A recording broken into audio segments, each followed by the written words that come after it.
let's read that Romans 9 again. But Esau, you need to hear this, man, because you're going to see this on YouTube.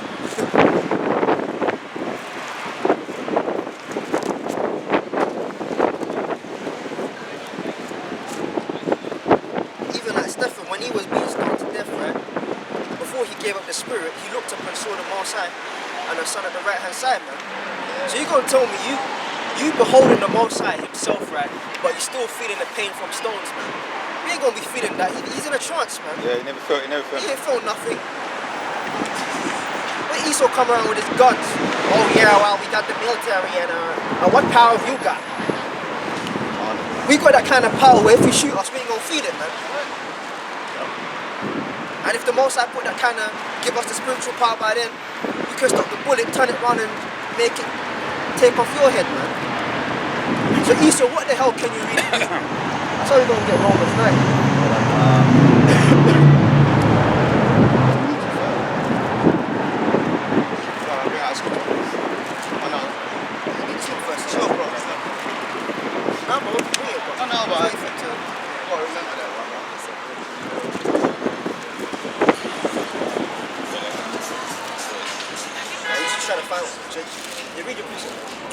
I'll get it, yes. This is Ephesians chapter 5, verse 15. And again, the famine of the word is coming, but Esau is just doing what he's programmed to do, man.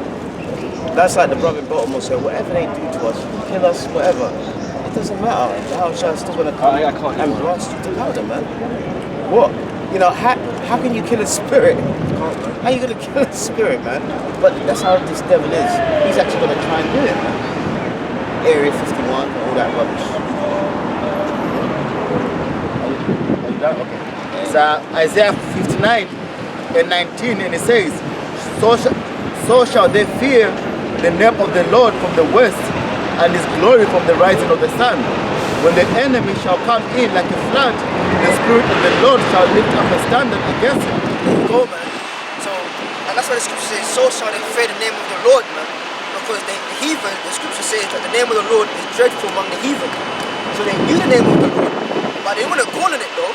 They used to call the Lord Al-Shajja, man, which means demon-like terrible power, man. Okay? But still, the Lord's going to put the spirit on the enemy to come in like a flood, man. You know? But then what does it say? The Lord will lift up a standard, man. Okay?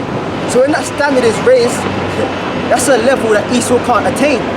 Esau can't reach them heights, man. Right. Alright? Because Esau, his blessing was what? The sword, man.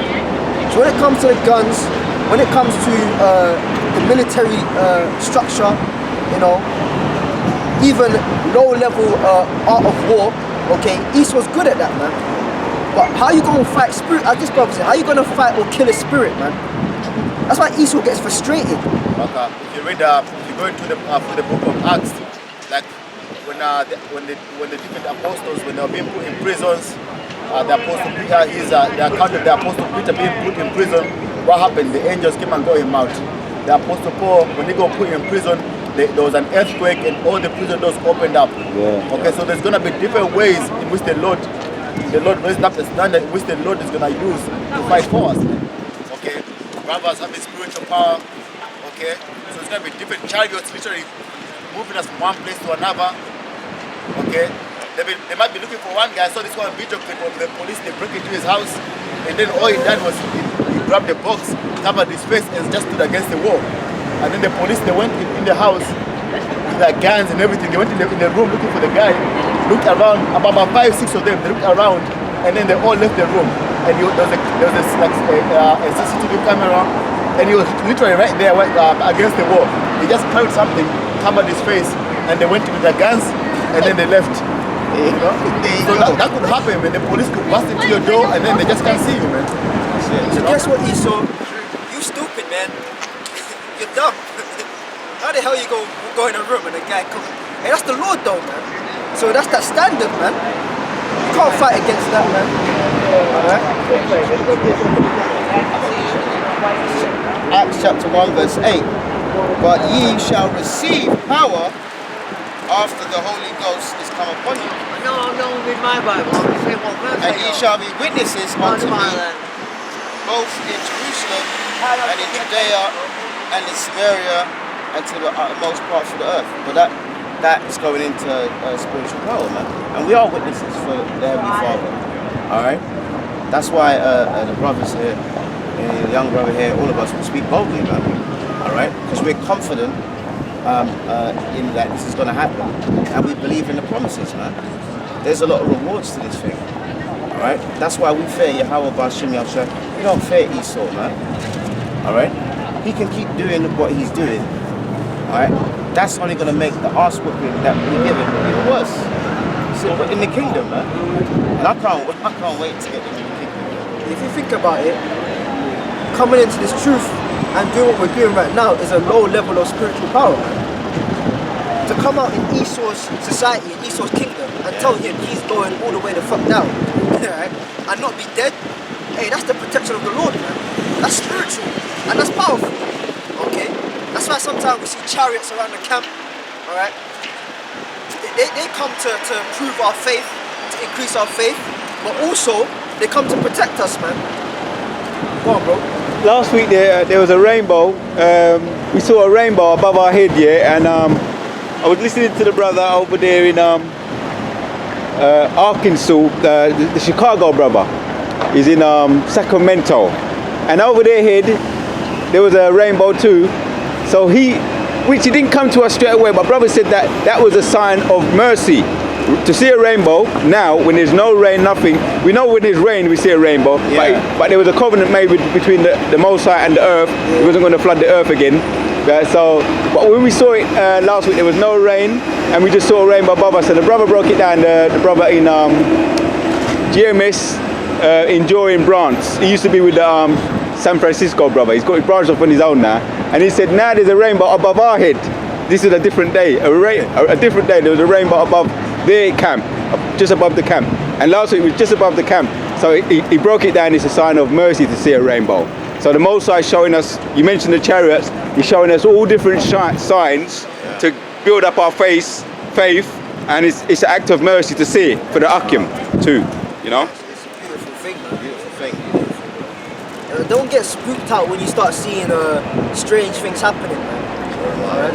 You're going to see a lot of strange things happening, man. Spiritual things coming into the physical world, man. That's just to prove our faith, man. Let us know that the end is here, man. See? And a nigga like that, man, I won't take his head off fucking clean. Why the hell you scoffing, screwing up your face, and you're walking around with a fucking Edom, man? Yeah. Fucking niggas, man. You're gonna be put to death, man. Yeah. You see? Right. Can I just say, if you're a nigger and you got an Edomite woman, if you're a nigger, not if you're a brother, because the brother, the Most High can protect you from all kind of vibrations, but most of them they put a spell on them. The illusion of inclusion. The Edomite puts a spell on them, so they make you say, oh, everything's alright because we're all together now, a Martin Luther King kind of thing, you know. But for the brothers, there's a different kind of spirit on the brothers, the elect brothers, so it don't affect them in a negative way to be with an Edomite. See, when those race wars start happening, right, she gonna leave his ass, run back to her family because they ain't gonna accept him. Okay, he gonna be like, oh baby, we're together though. She gonna say, nigga, fuck you, and he gonna be by himself, and who's he gonna have, man? Yeah. Alright? A guy like that, they might, it's like in the famines. Yeah, that's a spit. Might eat him. Yeah, they might eat that nigga, man. Alright? When these famines are going, you're gonna see a lot of things happening. Like when I was in hospital, I saw a brother in Great Northstown, I think he's called Yahushua coming back. Yeah, I think it's a channel. Yeah, and he did one on Leviathan. Alright? Godzilla, what the white man calls him Godzilla, man. And he exists, man. And I was looking at the videos on it, and one video where Leviathan emerged in America, they had a chariot. The chariot whizzed past, and there came from the back of the building, the people were like, what's this? And then it's huge, man. Now, we can back it up in the scriptures that Leviathan exists. So that's why Jeremiah 10 says, follow not the way of the heathen, be not dismayed at the signs of heaven. A nigga like that, he's gonna have a heart attack when he sees these things, man. What's gonna happen to him? She's gonna invite him round to the family house. Oh, Jerome, we having a barbecue. He gonna be on the fucking barbecue. And that's in their spirit, that man. movie. Get out. Yeah, get out, man. You in a fucking sunken place, man. Isaiah 13 and 14, and it says, and it shall be as a chase row and as a sheep that no man taketh up. They shall every man take to his own people, and flee every one into his own land. Everyone that is found shall be thrust through, and everyone that is joined unto them shall fall by the sword. And that's about segregation also, man. And that's why YouTube want to shut us down, because we're letting people know the straight skinny, man, that segregation is natural, man.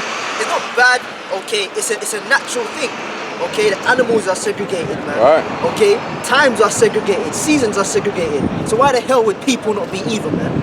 Okay? Segregation it just is, man. It's by nature. Alright? So all you Jakes that like Edomite women and are in love with them and thinking that Esau must be your savior, man. Man, in that day, man, you're gonna mess up. Just put it down.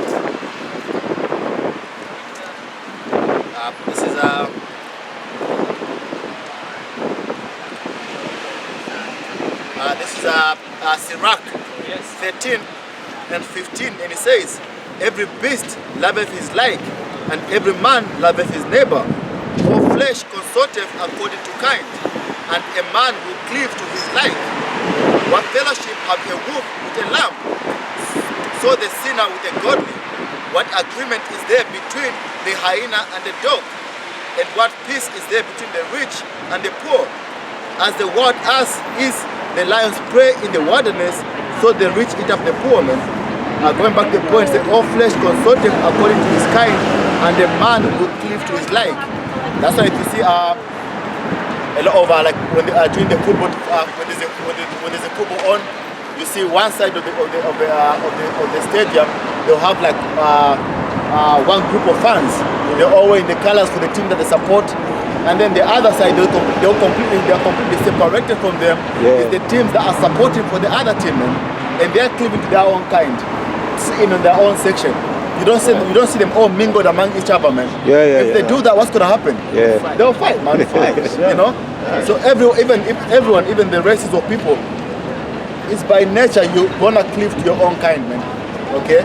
And this is why, like every single time if there's a boxing match, the white people are gonna support for the white guy. The black people are gonna support for the black guy.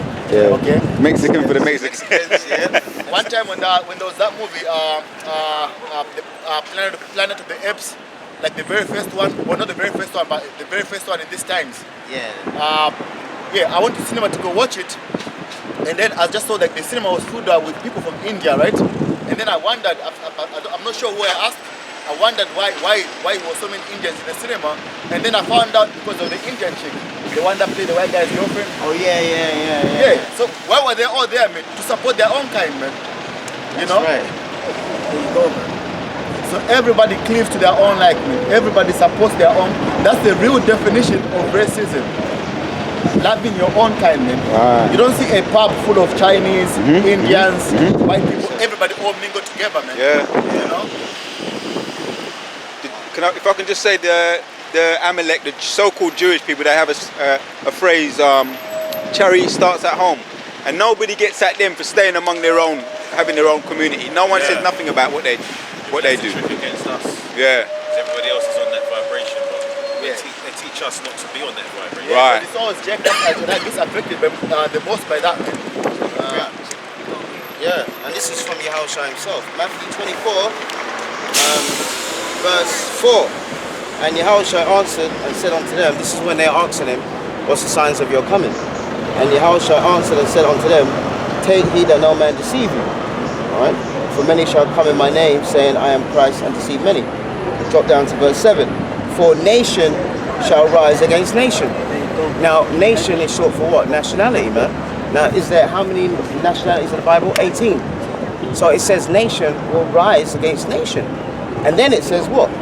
And kingdom against kingdom. Like Russia's a kingdom, America's a kingdom. There's the distinction there, man. So there's no such thing as holding hands, and all getting along. That's never happened in the history of this world, man. Yeah. Especially with us, anyway. So it's an illusion, man. Precept again. This is Sirach 33 and 10, and it says, and all men are from the ground, and Adam was created of the earth. In much knowledge the Lord have divided them and made their ways diverse. Some of them, Divided them, man. you know, Divide, man. That's the key word. Go on. some of them have he blessed and exalted, and some of them have he sanctified and set near himself. But some of them hath he cursed and brought low and turned out of their place. There you go, man. Some of them he sanctified and blessed, man. The sanctified ones, which would be who? Later on known as the Israelites, man. The ones made pure, made clean, holy unto the Lord, brought near unto him. Okay. And the others, they put them low, man, and cursed them, man. So the Lord made it that there would be segregation. Okay. Genesis 1, 10. You want to go first? Right. Yeah. So the Lord is using men like us, all right, to tell you, like the brother said, to straight skinny, man. All right. If you take heed to it, that's a blessing unto you. If you don't, fair enough. Listen, our families, the majority of them, they're against what we do. So what's going to happen to them? They're going to get put to death, man. We're not making any illusions. Oh, please, Lord, have favor on my mum and this, that. If she's a part of the two-thirds, she's a part of the two-thirds. There has to be division, man. You got to know, when you come into the truth, you got to know how to compartmentalize stuff, man. Yeah. Alright, this is this is that, and this is the truth, man. And the truth is of utmost priority, man. Most of us accept it, man. Our parents ain't gonna make it. Okay? You know? 100%, man. Your brothers, your sisters. Bring it out. You bring it. Nah, Ain't right. right. But your parents, your brothers, your sisters, your cousins. Alright? I've had family members drive past the camp, cousins especially. Oh yeah, I see you out there. You know. Oh, you're only 21. Yeah, you should be enjoying yourself.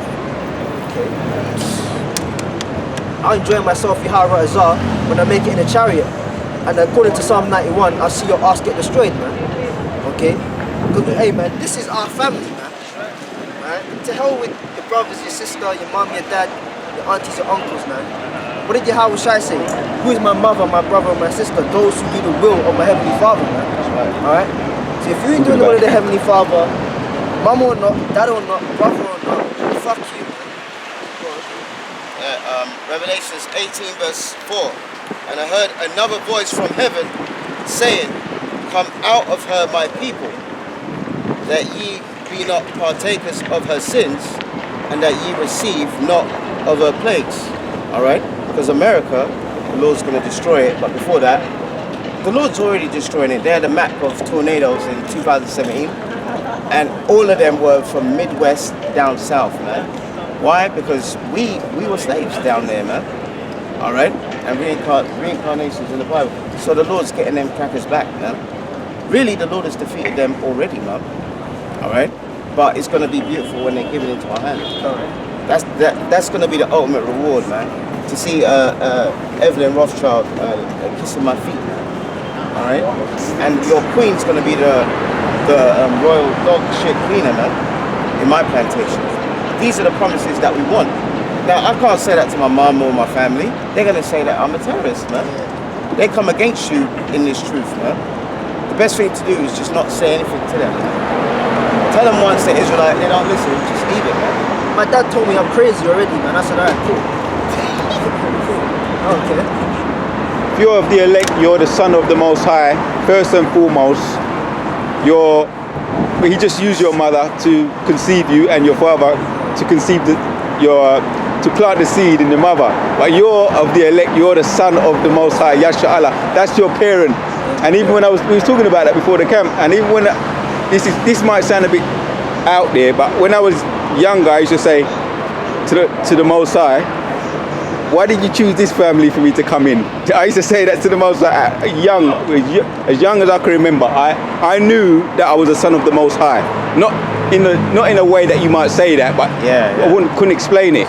But I knew that this is the family the Most High chose, and I thought to myself, this is a funny family. But that's the way He chose it. That's the way it is, isn't it? That's why. Someone get me that scripture. It says, "My son, if you come to serve the Lord in the apocrypha." Yeah, I got it. You got that, man. Because my dad said to me, out of all of his children, he expected me to do the best. Little does he know. Yeah, five of us. I'm the last, and my parents. So when it comes to investing in your child, I was the one that, nah, man, he gonna make it. And ever since I come into the truth, everything else in life started slowing down, man. Yeah. Everything gets worse, everything starts slowing down. And they start looking, oh man, it could have been this, it could have been that. Listen for you. You get this one first, though. I'll get this one first. You get this, yeah. Let me get my plate first. Okay, cool. That would work better with the pizza that you want to bring. The thing to tell him, it doesn't get easier, it gets. Right? But it's alright though, you know, it's your parents, man. You just smile at them and say, alright, dad, alright, mom. Because they don't know. So in their ignorance. Yeah. Fucked out.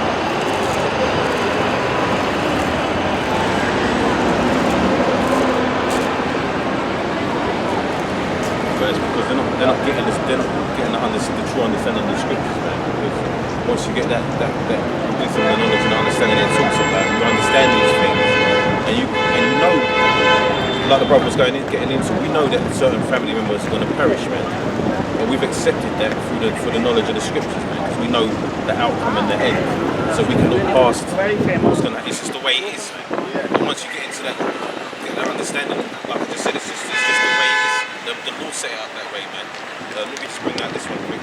It says Romans 12 and 13 and 1. It says, let every soul be subject unto the higher powers, for there is no power but of Yahweh. The powers that are so like the powers that be are ordained of Yahweh. So this is the Lord's game, man. Ultimately, so there's nothing. It doesn't matter what you feel anyway. There's no getting around. It's just the way it is, man. You've got the elect and you've got the 2/3 that are going to perish, and you've got the heathens that are going into slavery. And that's it. Because the biggest mystery to the world is death, man. When you're in the world, man, you are about that's why people fear death, because you do not understand it, man. Okay, once you come in the truth, man, the Lord, that's one of the things that the Lord reveals to you, the mystery concerning death. You understand reincarnation, okay? Once you understand how it all works, man, then you cannot really, who do you fear afterwards, man? Shalom. Once you understand death, because when the Lord gives you the understanding of death, it takes away that fear that you have towards man. That's right. Okay, it takes away that fear that you have towards Esau, man. You know, because then that way you can go to Esau's face boldly and prophesy, man. Okay, why? Because even in death you understand what's gonna happen to you. You understand what's gonna happen to them. Your family is the ones that are gonna die on this side. You understand what's gonna happen to them. Okay, so that's why when you lose your children, your wives, you understand already, man. It's a little bit sometimes you laugh for them, but at the end of the day, you have the understanding to accept it. Like your parents, right? Maybe your great-grandchildren, that might be your mum and dad in the kingdom, man. And then you can break it down to them, hey daughter, hey son, you know you were my mum, right? And they'll be like, what? And then you're gonna laugh about it, man. It's only emotional on this side when you don't understand the scriptures, man. You don't understand, yeah. But when you understand, you see, like Job, man, he got everything taken away from him, right? And he said that when the Lord gave him back multiple fold, he saw what 3 or 4 generations come back. So guess what? Those same spirits that were taken from him as his children, he saw them come back again. That's it.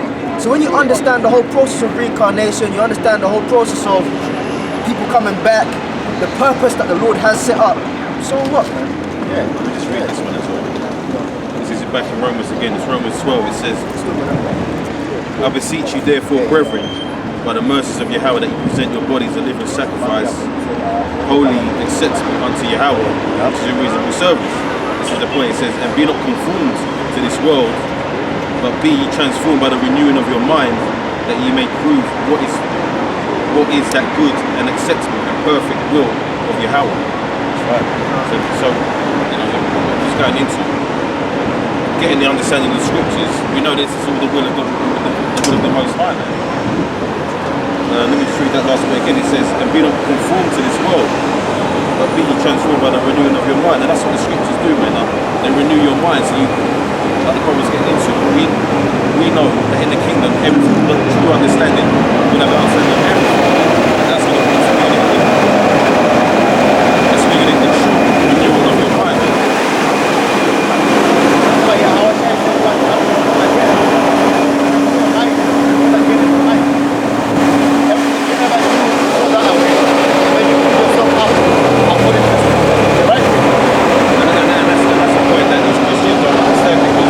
They're trying to be half in, half out.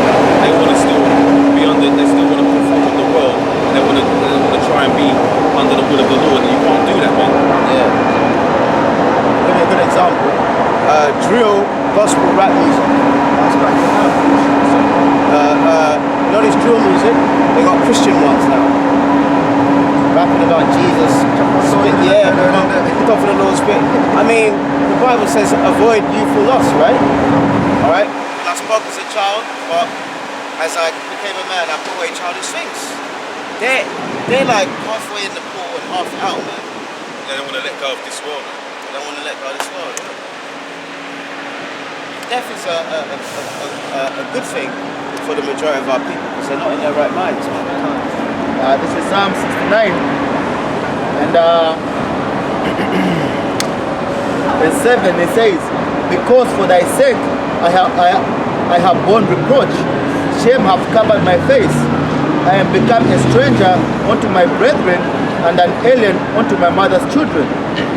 For the zeal of thine house hath eaten me up, and the reproaches of them that reproach thee are fallen upon me. When I wept, I chastened my soul with fasting, that was to my reproach. I made sackcloth also my garment, and I became a proverb to them. They that sit in the gate speak against me, and I was the song of the drunkards." There you go, man. What this brother was saying, the zeal of the Lord changes you, man. And that's why he was saying his dad thought he's gonna be the one that was gonna make it out of all his family members. But what happened? The Lord put him into this truth, and then everything he wanted to become in the world, man, the Lord removed that, man, and put something, a different spirit on him. Now his family are even funny now. His family members are driving past and, you know, whatever they say, you know, because the zeal of the Lord makes you a completely different person. His dad was actually right, but not in the way that he was predicting. That's why I said, little does he know, man. He's on a higher level than what he was wishing. Much higher level. It could actually be the salvation of all the family, which he is. Like you say, you know, like you say, if it's not on this side, it's on the other. It could be on the other side. Because the scripture does say that all Israel shall be saved, man.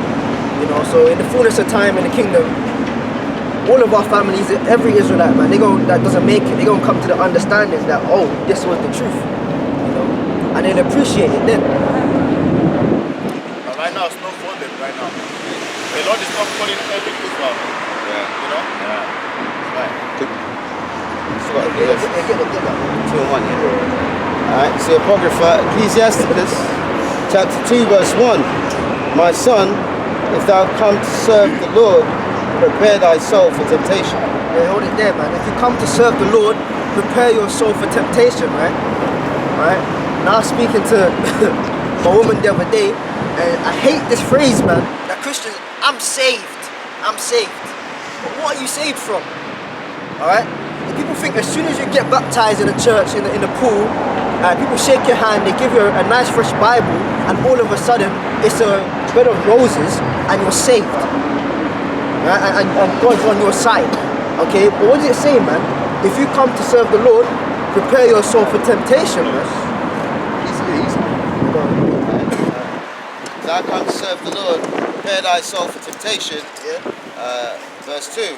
"Set thy heart aright and constantly endure." See, set your heart aright, which is your mind, all right, and constantly endure. Because when you come to serve the Lord, all right, it's not going to be a nice process, man. it's gonna be a hard process, man. Okay. Now all of our processes are specialized for individuals, man. That's right, Okay. Some right. brothers have it physically, you know, when they're sick. Okay.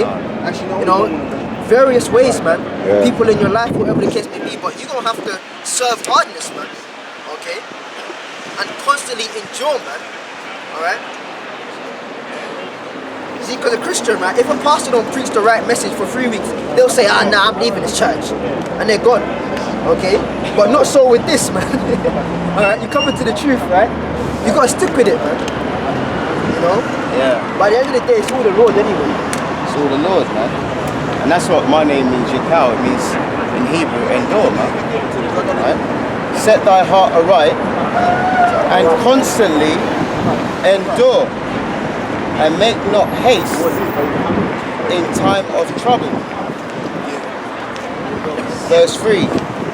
Cleave unto him and depart not away. Cleave unto the Lord, man, and depart not away, man.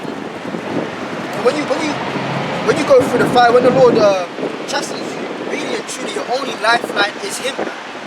Yeah, man. That's your only lifeline. Nothing else can really deliver you from that fire that you're going through. That's why it says, cleave unto Him, only trust in Him. Alright? And depart not away, that thou mayest be increased at the last end. So, like we were just saying, man, give the example of family members and all of that, man. Right now we're being decreased, man. Right now we're being looked down on, man. You could have been this, you could have been that. Alright? You know? But at the end of the Yeah. but at the end of the day, right, we're gonna be increased at the end, man. Yeah. Okay. Right. Right. Yeah. Those same parents that were saying you ain't shit, or you could have been this, you could have been that. Okay. They gonna be your children in the kingdom. Okay. Those same employees, these Edomites that used to take the piss out of you, man. They gonna be on your plantation working out, man. Hey, this guy's got a black spirit, man. I can sense it. Yeah. Just carry on. Been coming around, that's a good thing. Yeah. Got more, innit? Ecclesiastes 2, chapter 2, verse 4. And whatsoever is brought upon thee, take cheerfully, and be patient when thou change to a low estate. So right now we're brought to a lower state, man. Okay, we have to be brought to a lower state. Okay, just like Yahweh Shai, man, the best example. Yeah. Okay, he said, "Glorify me as I was with thee before." That means he was in a glorified state. Or was he glorified when he came on the earth? Hell no, man. Son of the Most High, the first begotten Spirit. Okay, he came down and was changed to a very low estate, man. Even unto death, man. Okay? But what did it say? Be patient, man. And what does the word patience mean? It means to endure suffering, man. Goes back to the word passion. Okay? So if you want to serve the Lord and think you can escape pain, escape misery, escape feeling low or being brought down, you know, you're in the wrong place, man. It comes to a low estate because simply you no longer become a partaker of this world. You know? Just say with food and raiment, let us be content. Because now you're waiting for the kingdom now, man. So now you're no longer seeking after worldly desires. You're no longer seeking after to be somebody in this world. Because first of all, you understand that this world is going to be destroyed. So now you're awaiting while you're going through your trials and tribulation, you're awaiting the kingdom. You know, you give up the things of the world, man. The Apostle Peter asked Yahweh Shai, we are forsaken all. So that means they had a little something, and then they gave it all up for Yahweh Shai's sake. You know? Right. They had wives and children and professions, man. Alright? And that's another thing, man, especially in the time we're living in now, right? And like you were talking about earlier about being on the fence. There's no time to be on the fence, man. When the Lord called out to Peter and that, to the fishermen, they didn't say, oh yeah, let me just go out one more time. What did they say? They dropped their nets immediately and followed the Lord, man. Okay? But then again, it all goes back to being chosen, man. Being called and chosen. Because a lot of people were called into the faith, and for whatever reason, they fell out, man. At that time, 70 came to the... Hey, someone get that.